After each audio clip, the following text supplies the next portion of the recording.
Have you ever had nights where you lay awake staring at the ceiling, not because you're not tired, but because your soul feels heavy?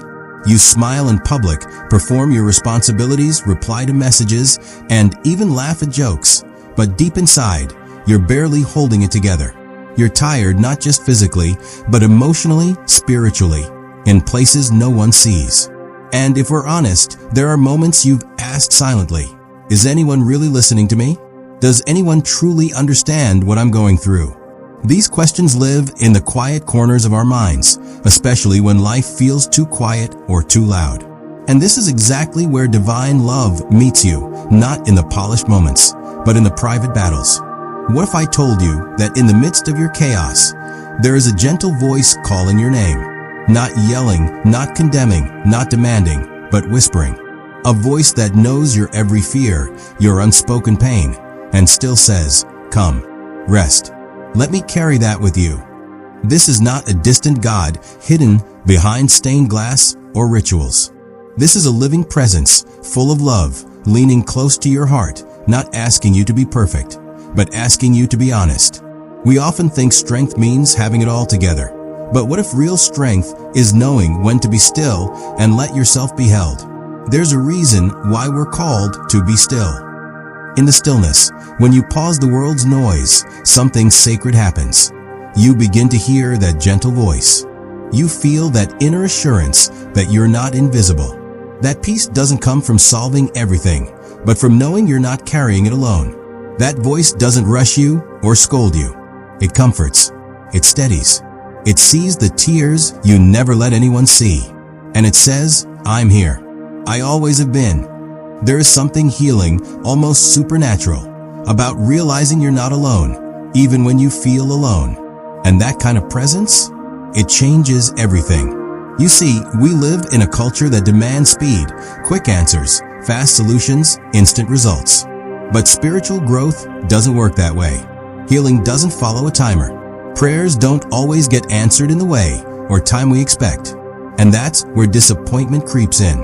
You've probably prayed prayers with your whole heart, prayers for health, love, stability, direction. And when the silence came, you wondered, did I do something wrong? Is God ignoring me? But the truth is this: silence is not absence. Delay is not denial. Your whispered prayers haven't been lost. They've been heard.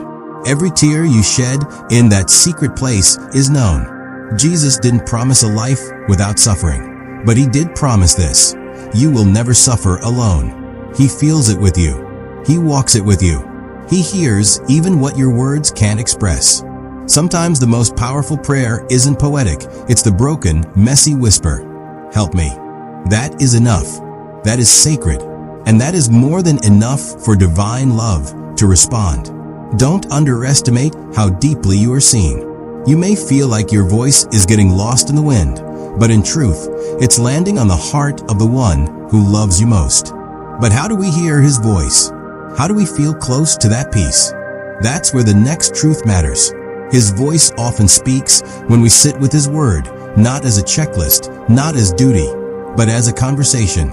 Those pages aren't just old ink, they're alive. They carry whispers of truth, direction, and comfort. When you approach spiritual truth with hunger, with longing, something shifts. You begin to see your situation with different eyes. You begin to hear a voice speaking into your confusion, not from the outside, but from within. It may not be loud, but it is clear. It says, "You're not abandoned. Keep walking. I am with you." The teachings of Jesus weren't given to make you feel guilty. They were given to set you free from fear, from shame, from performance. He spoke to the brokenhearted, the forgotten, the overwhelmed. And still today, he speaks to you. In your confusion, he offers clarity. In your weariness, he offers rest. In your longing, he offers presence. You don't need fancy prayers to be heard. You just need honesty. A whisper from your soul is loud enough in heaven. So here's the challenge today: pause. In a world that wants you to run, take one moment to be still. Create space for that gentle voice to reach you. You don't need to earn this love. You don't need to pretend to be strong. You are allowed to rest. You are allowed to fall apart and still be worthy of grace. And as you sit in that stillness, open your heart to hear, not the lies of fear, not the noise of the world, but the quiet voice that says, I love you.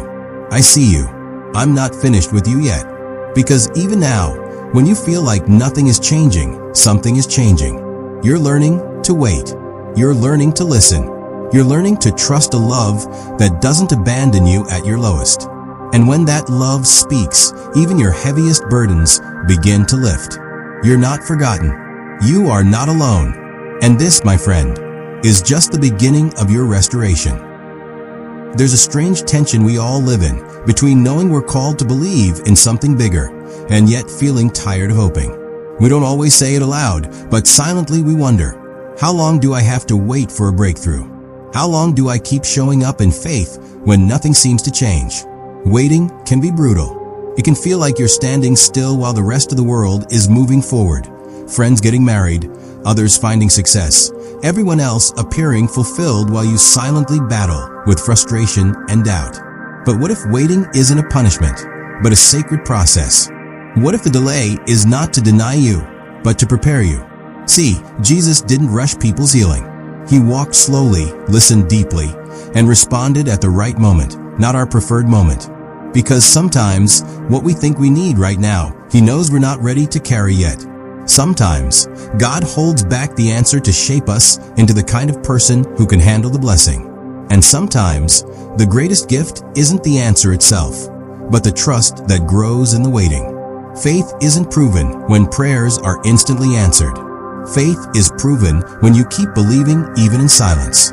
And the truth is, spiritual strength is not built on visible results. It's built on intimacy.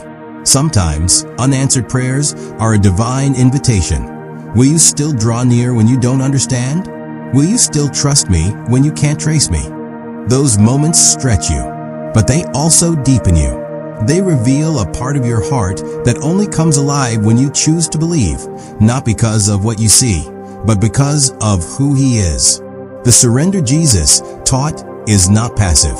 It's powerful. It's not sitting back in despair. It's stepping forward in trust. When He said things like, "Let your will be done," it wasn't defeat, it was confidence. He knew that when you align with God's will, you walk in greater peace than anything the world can offer. And when you truly surrender, something beautiful happens. You stop panicking over what's next and start resting in who's in control. And this surrender leads us into deeper identity. You stop measuring yourself by what you achieve or how people see you. Instead, you begin to understand who you really are, not your failures, not your fears, not your image. You are someone deeply loved by God, not because you earned it, but because He created you in love. Jesus didn't come to recruit perfect people. He came to restore broken ones. That means your past doesn't disqualify you. Your pain doesn't disfigure you. In fact, your wounds may be the very place He begins His healing.